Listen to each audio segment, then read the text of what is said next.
Hai guys, hari ni kita nak masak rendang ayam cili api. Okay, first kita masukkan minyak dan kita tumis bahan-bahan kisar tadi ya, hingga garing dan wangi. Okey, kemudian kita masukkan serai. And then kita masukkan asam keping.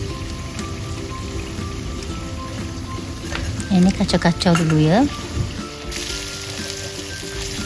Okey, kita tumis bahan kisar tadi sampai dia garing dan naik bau. Apabila dah wangi baru kita akan masukkan ayam ya. Okey, kita masukkan ayam. Okey, kacau-kacau ayam supaya air ayam tu kering dan biar ayam sebati dengan bahan-bahan tadi.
Okey, kita pastikan air ayam betul-betul kering sebelum kita masukkan santan.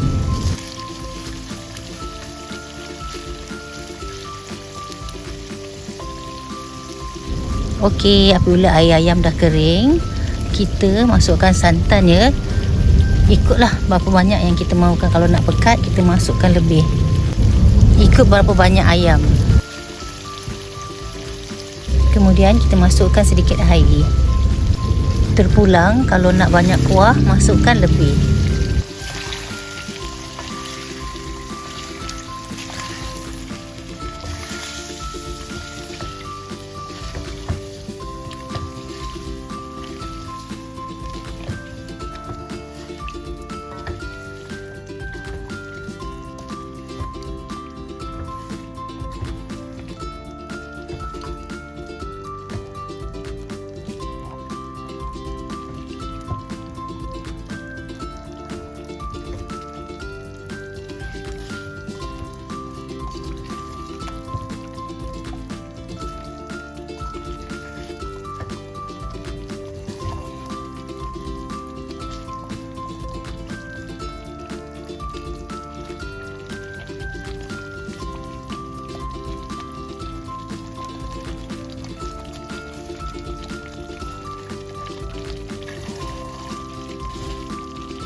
Okey, kacau-kacau ayam biar dia betul-betul sebati dengan santan.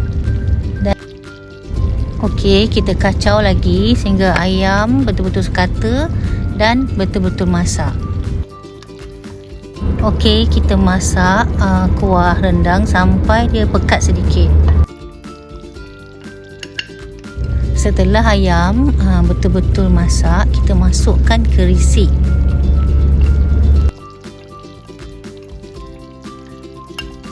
Okey, kemudian kita perasakan dengan garam. Okey, kita kacau-kacau sehingga kerisik tadi hancur ya.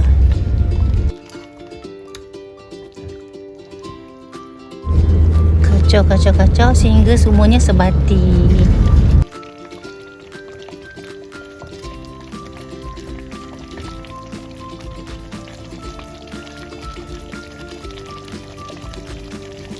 Apabila kuah kita dah agak-agak dah pecah minyak, kita masukkan daun kunyit.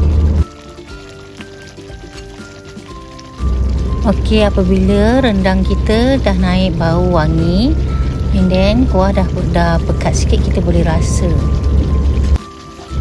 Okey, kita pastikan kuah rendang kita betul-betul mendidih dan kering sebelum kita tutup api dan boleh dihidang. Baiklah, rendang kita dah boleh dihidang dan selamat menjamu selera semua.